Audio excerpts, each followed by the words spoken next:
alxamdulilah maanta oo jimco ahayd waxaan filayaa taarikhdan ay ku aadan tahay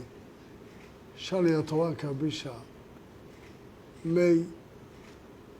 2020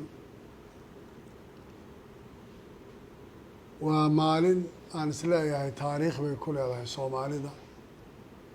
markaan dib u noqono 77 sano ka hor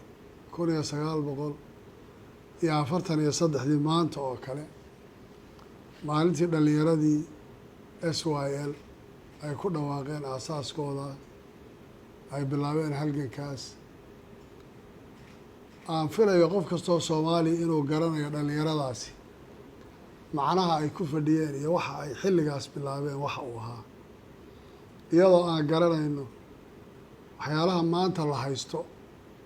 ee aaladda ama fududeynaysa ama adduunku sidii isugu xidhay oo isugu xidhnayn haddana dhalinyaradaas iyadoo xilligaas waddanka uu gumaysi ku jiray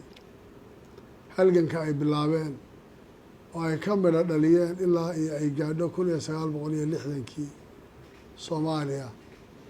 loo ogolaado inay helaan xorriyaddoodii gaar ahaan labadii gobol ee markaas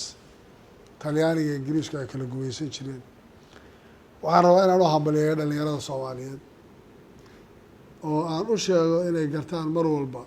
doorka ay leeyihiin sababtoo dhalinyaradu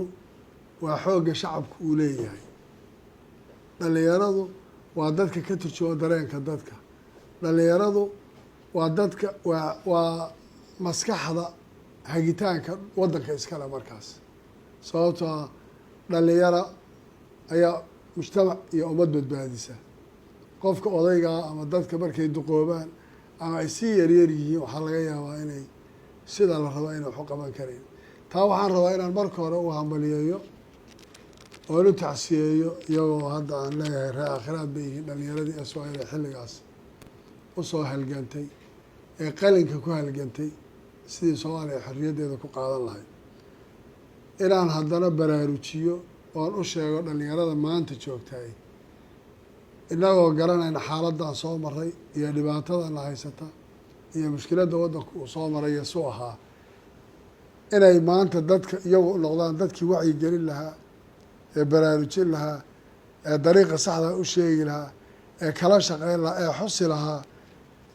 waddankan maanta sida loo soo maray ee dhiigga kusoo daatay inay dhalinyaro badani naftooda usoo hortay dowladnimadooda iyo qaranimada siduu ku heli lahaa maantana loo baahan yahay sii jiritaanka iyo adkeynteeda inaan u baahannahay in dhalinyaradu maanta joogta ay ka qaadato doorka ay leedahay waan hambaliyeynayaa maalinta 15 May 77 sano ka bacdi